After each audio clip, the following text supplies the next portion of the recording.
Welcome.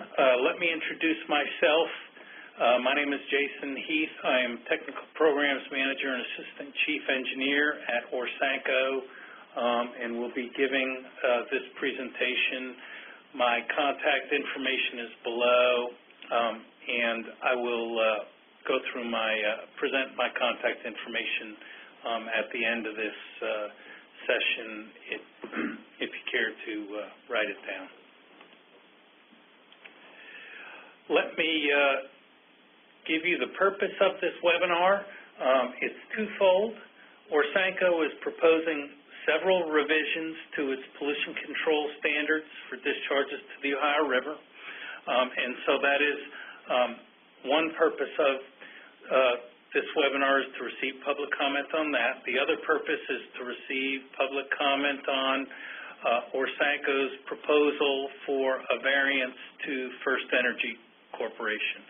And I'll be going through both of those here in this presentation, after which we will open it up for a question and answer session.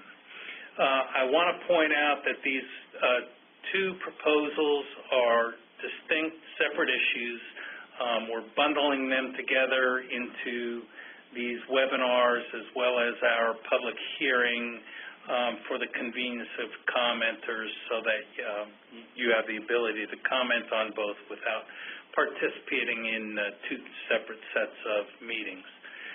The purpose of these webinars specifically are to provide background information for you and also to answer any questions. It says in that bullet not to receive comments. We certainly want to hear your comments today. We're not taking formal comments today.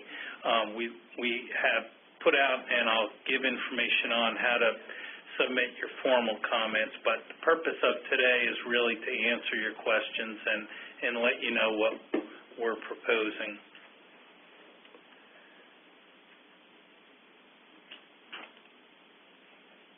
So procedures for this webinar. After the presentation that I go through, we'll answer questions. In the second bullet, it says all participants are muted. What I'm going to do is unmute everyone.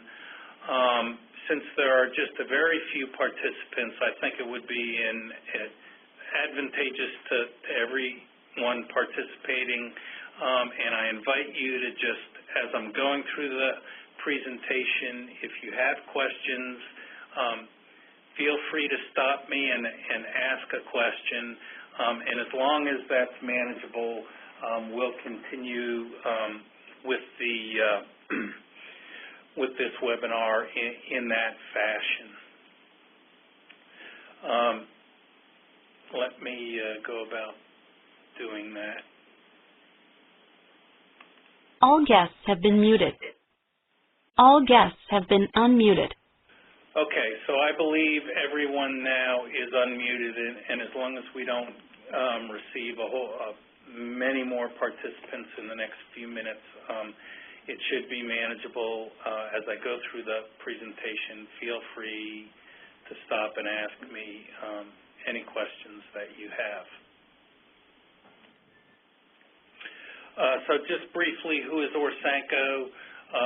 We're an interstate agency. We were formed in 1948. The governors of the 8 states in our compact got together and signed an agreement that was authorized by Congress. You can see the list of the 8 states.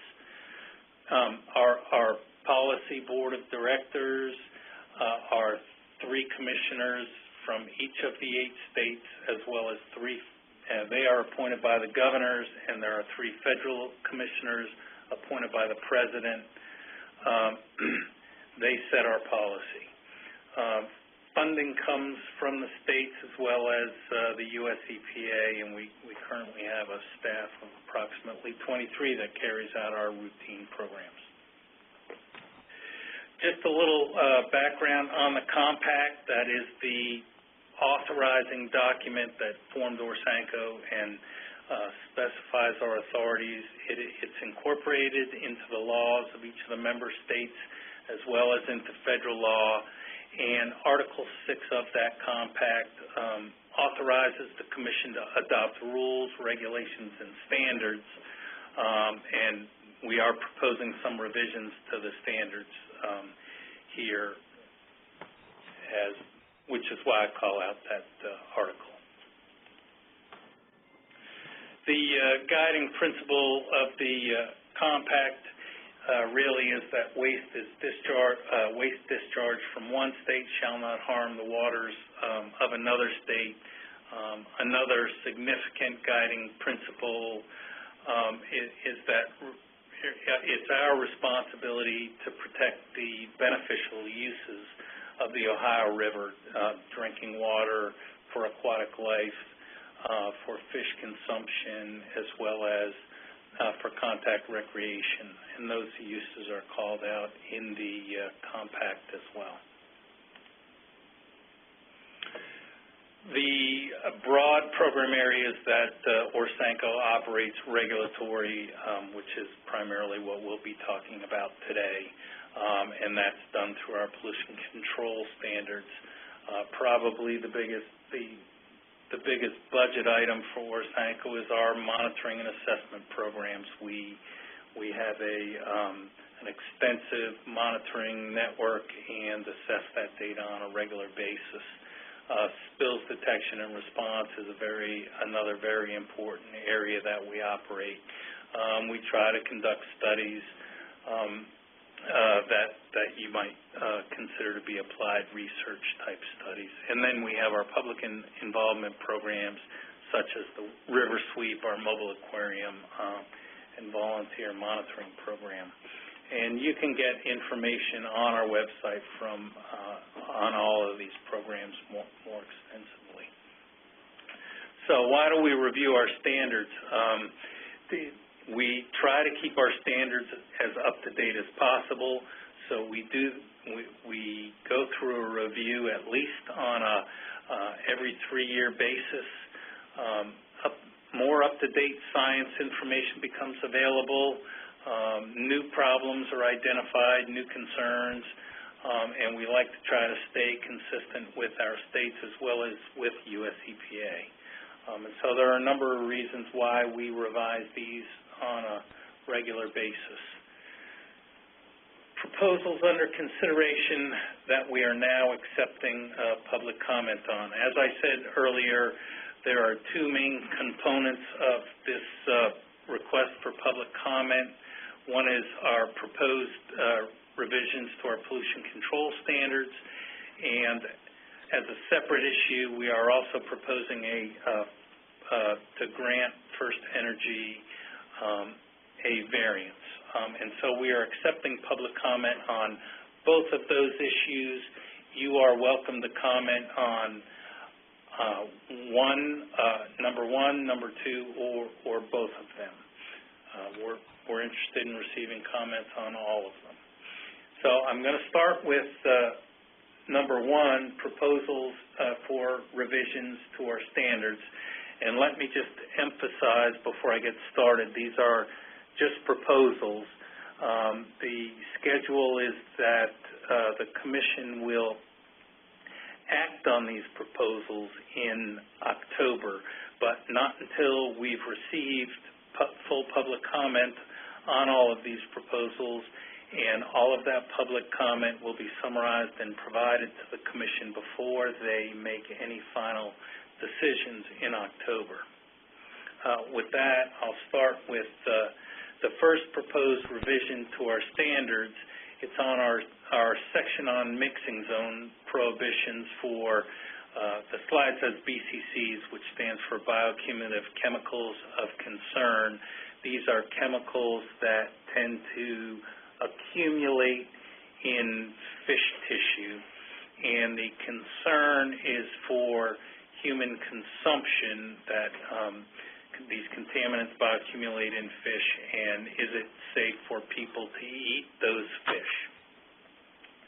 You can find this section in Chapter 4 of our current pollution control standards, Chapter 4, Section F, on page 18. It's prohibition of mixing zones for bioaccumulative chemicals of concern. The main proposals are as follows. It maintains a current prohibition of mixing zones for any new discharges. That provision is already in our current standards, and the proposal is to leave that the way it is, so that all new discharges would not be allowed a mixing zone at any time for bioaccumulative chemicals of concern. Where the change occurs is for existing discharges of bioaccumulative chemicals of concern. What's currently in the standards is that prohibition for the mixing zones would take place on October 16th, 2015. And what we're proposing to do is replace that hard date of October 16th, 2015 with as soon as practicable as determined by the permitting authority, and considering the following criteria. The following criteria that are being proposed to be considered in determining when as soon as practicable are the measures taken during the current permit cycle and an evaluation of those measures proposed to be taken during the next permit cycle to reduce or eliminate the necessity of a mixing zone for BCCs. And the second consideration is the concentration and duration of the discharge, bioaccumulation factors, and exposure considerations. So those are meant to provide guidance to the state's permitting agencies in when determining and how to determine whether they should continue to allow a mixing zone or not. In addition to those, we are recommending the addition of these three bulleted items here, and I'll just read the language that's being proposed. The necessity for continuation of a mixing zone shall be determined by the permitting authority during each permit renewal. The addition of waste streams to an existing facility shall be evaluated under this section by the permitting authority, and that is to cover a situation if there was an existing discharge but it had a new waste stream. And the last one, the mixing zone for BCC shall be approved. That would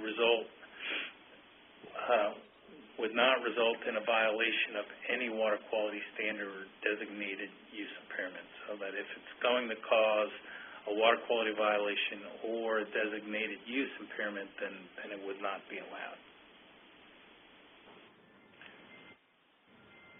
That is the first proposal on our prohibition on mixing zones.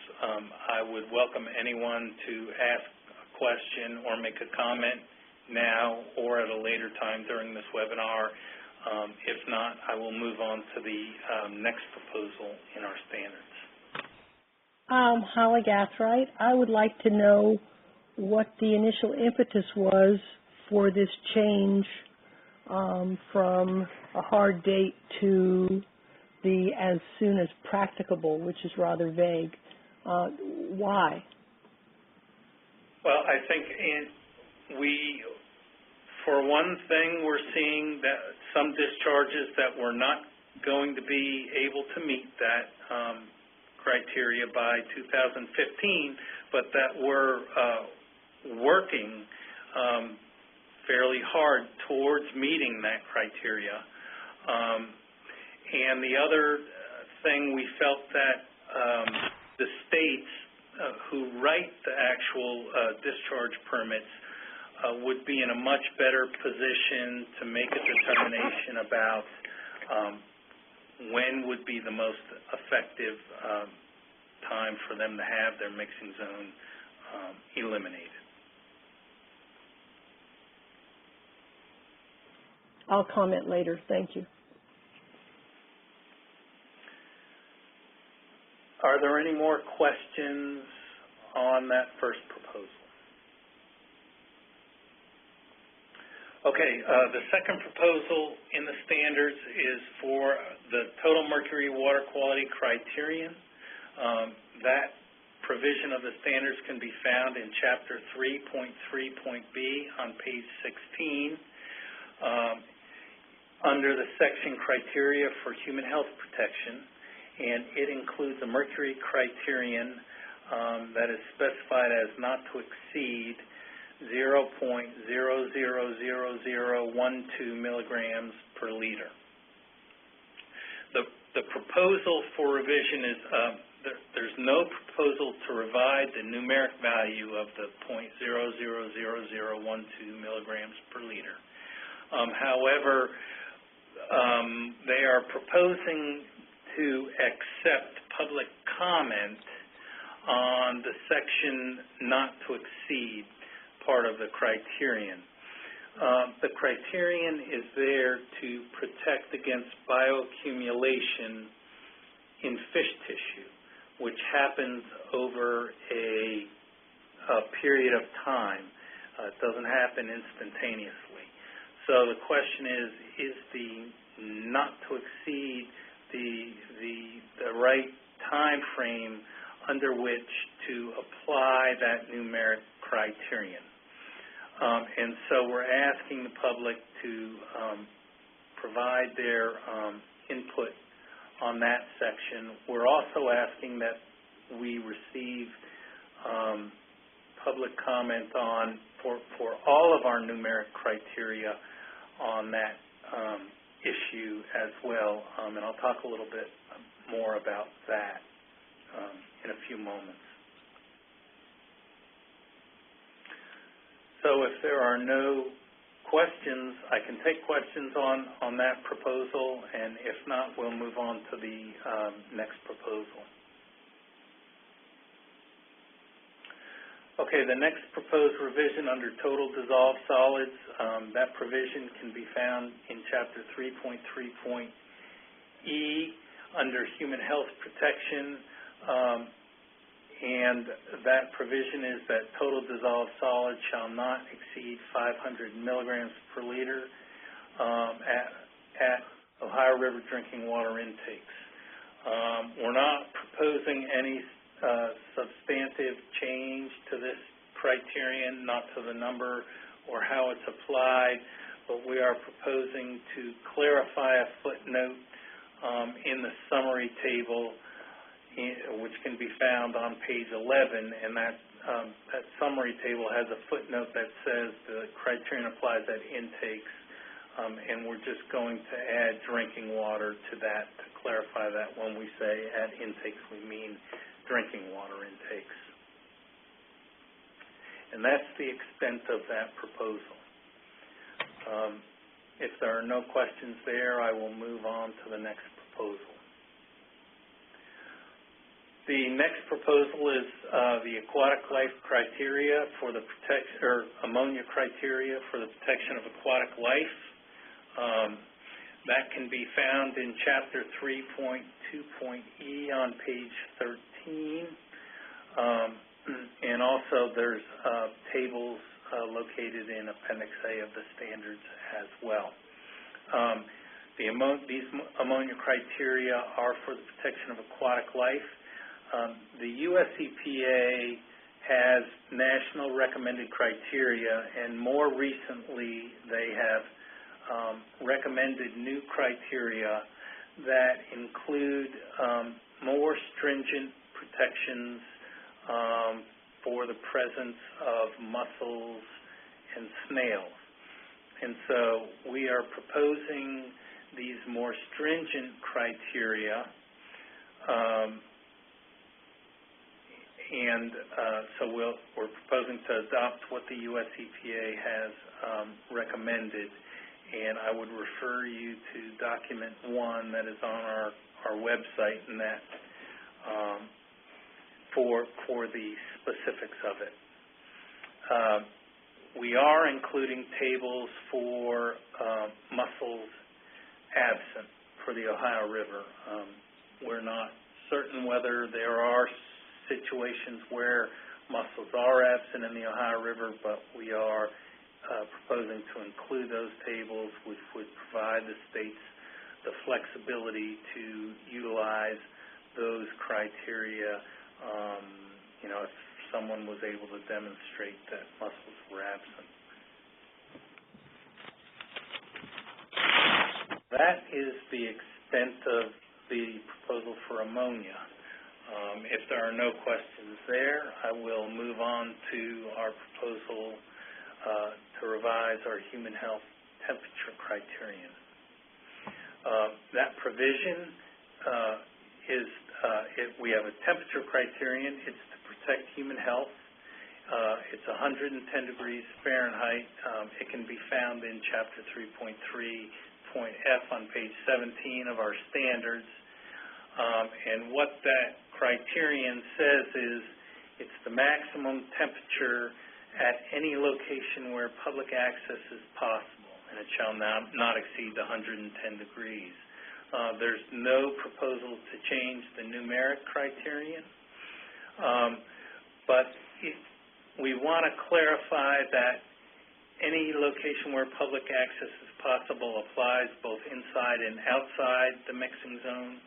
And so we're proposing the language in the bottom bullet in order to clarify that, which says the maximum temperature in any location where public access is possible, whether inside or outside a mixing zone, shall not exceed 110 degrees Fahrenheit to protect human health caused by exposure resulting from water contact. So that is the specific proposal. We view that as a clarification as opposed to a substantive change to the standards. If there are no questions there, I will move on to the next. The next is, it's not a proposal for revision, but it is a specific request for public input on the specification of frequency and duration for numeric criteria. You'll recall under the total Mercury criterion that I was discussing earlier, where it says not to exceed. Well, we would like to get input for all of our criteria. There are over 130 numeric criteria in our standards, most of them which are silent on how you would apply, under what time frame you would apply those numeric criteria. And so that's what we're asking for input on. And I'll just read the specific language that went out with our notice of public hearing, and that is the Commission seeks public comment on the frequency and duration values appropriate to the acute, chronic, human health carcinogen, human health non-carcinogen, and fish consumption criteria contained in the existing pollution control standards, and encourages commenters to provide technical support and references for the frequency and duration values proposed in the comments. So that's the specific language that is trying to lead for us to receive public input on. If there are no questions on that, we will move to the next proposal, and that is a revision to our notification of upsets and bypasses found in Chapter 5.5.C on page 24 of our pollution control standards, the sections titled wastewater discharge requirements under industrial wastes, including toxic wastes. That section currently requires industrial waste treatment facilities to notify ORSANCO of all upsets and bypasses within 2 hours of the discovery. And what the proposal for revision is proposing to add spills to that requirement so that it would require industrial waste treatment facilities to notify ORSANCO of all spills, upsets, and bypasses. Again, it applies to the industrial waste treatment facilities, not the publicly owned treatment works. That is the extent of that proposal. I have a question on that. Yes. Were you going to include something to say spills otherwise reportable, or something to define what type of spills you were interested in receiving notification for? No, it is a broad language that says spills, and so it doesn't define what we mean exactly by spills. And so if you have that comment, we'd like for you to submit that comment to us so that I can get that in front of our Pollution Control Standards Committee. It sounds like a good suggestion. Okay. What is a POTW? A municipal sewage plant. Okay, thank you.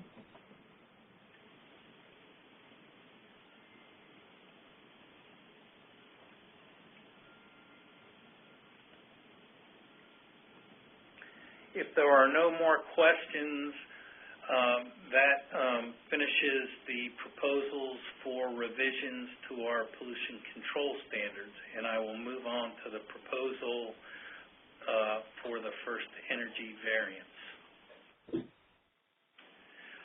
Hearing no questions, the proposal is to grant a variance from Chapter 4.F that can be found on page 18 of our pollution control standards, which addresses the prohibition of mixing zones for bioaccumulative chemicals of concern.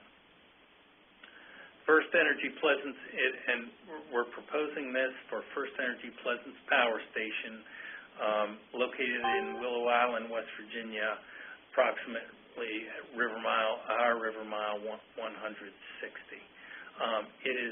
The variance is specific to their discharge of mercury, and what the variance would allow for is for them to continue having a mixing zone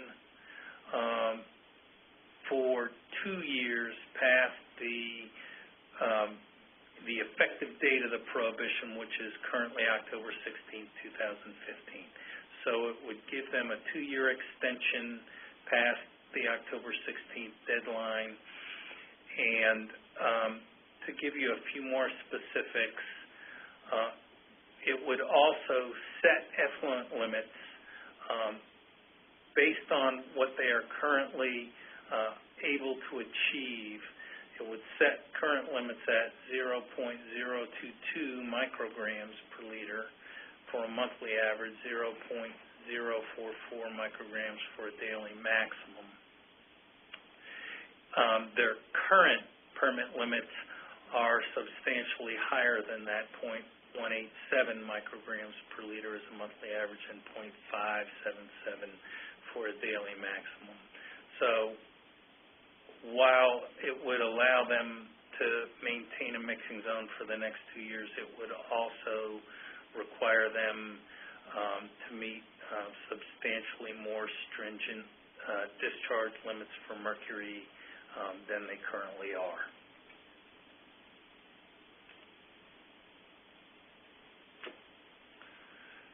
In addition to those requirements, we are requiring them to implement a mercury reduction plan that includes specific milestones for completing certain tasks, as well as the implementation of a mercury, water, and fish monitoring program, and to report to us on those items on a semi-annual basis.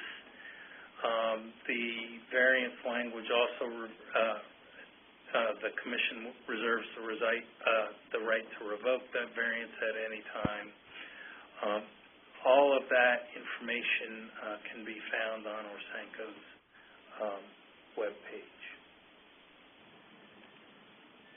So with that, I can take questions on the proposed variance. If not, I just want to go through a few more administrative items, which would wrap up the presentation, and then we'll allow the opportunity for more comments before we close. If there are no more comments, I just wanted to point out that we did issue a notice of a public hearing that was sent out to roughly 4,000 email recipients. We also sent written postcards to all of the permitted discharges on the Ohio River. We also sent the notice out to approximately 200 media outlets, and we established a web page that you can go to at any time to find all the information that we've received. The schedule, we had informational webinars in addition to the one today on April 9th. We also had an informational webinar on March 24th. And the purpose of these webinars really was to have a question and answer session, not to receive formal comments. We would like to receive your formal comments in writing or verbally in testimony at the hearing. And the hearing will be held on April 14th at 4 p.m. at the Cincinnati Airport Holiday Inn, which is in Erlanger, Kentucky. All of that information is on our website. In addition, this public comment period will be open through May 14th, after which we'll,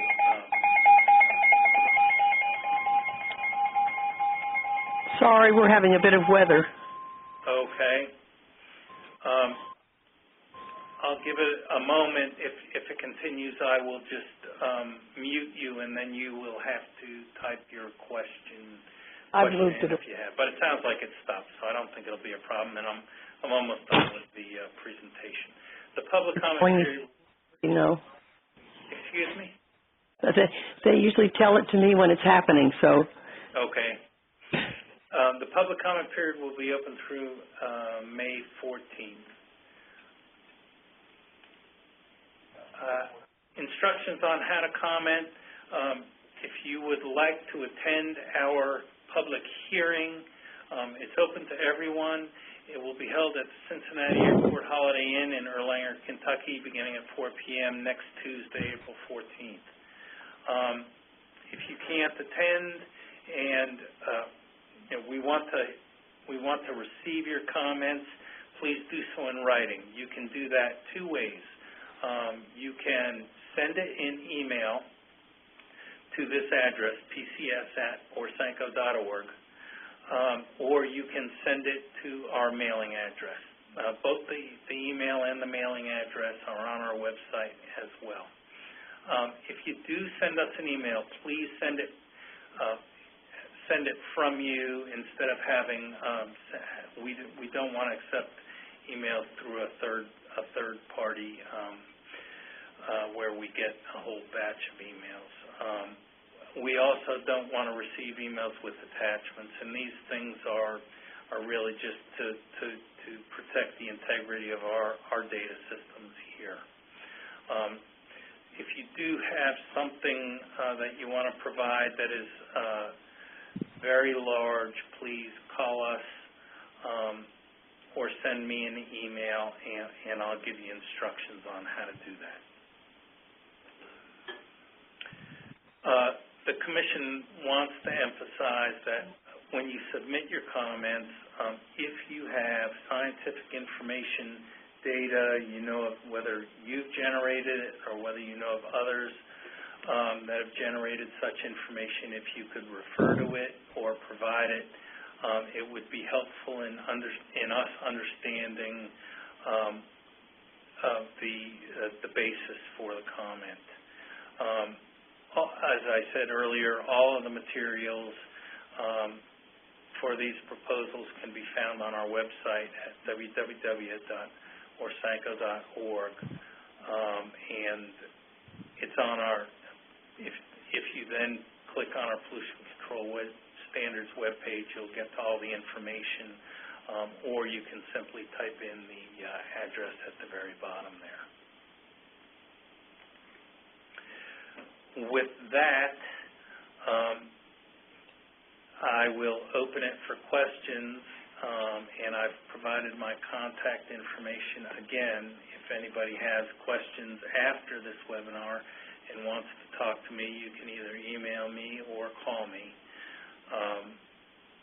And with that, I will open it up for questions. If there aren't any questions, we'll stay on the line for a couple of minutes, and then we will close out the webinar.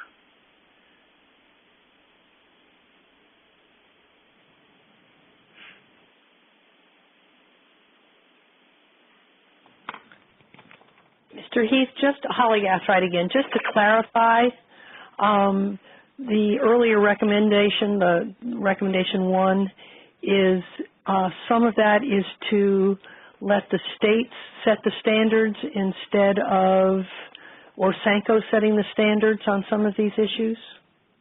Well, it's, I guess, not to get bogged down in terminology too much, it's not to have them set the standards, but it's to have them determine when is the best time to implement our standard. And we, feel that the states are in the best position to make that technical determination on a case-by-case basis, as opposed to ORSANCO considering those requests from multiple states. Okay, that sounds to me like passing the buck and not in the spirit of no state shall send things downstream that will harm any other states. But I will save that comment. Do I have to register to comment at the public hearing in Cincinnati, or can I just sign up when I arrive?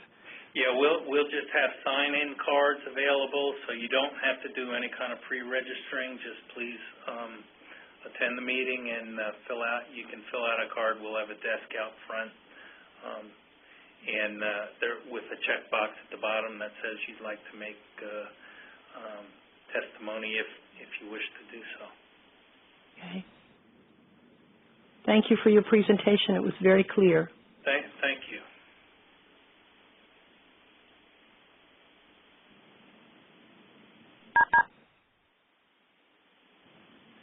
Does anyone else have additional comments? Feel free to make your comments now. If not, we'll close out the webinar. And again, if you have questions, my contact information is up there. You can also get it on our website. Thank you. Goodbye. Thank you.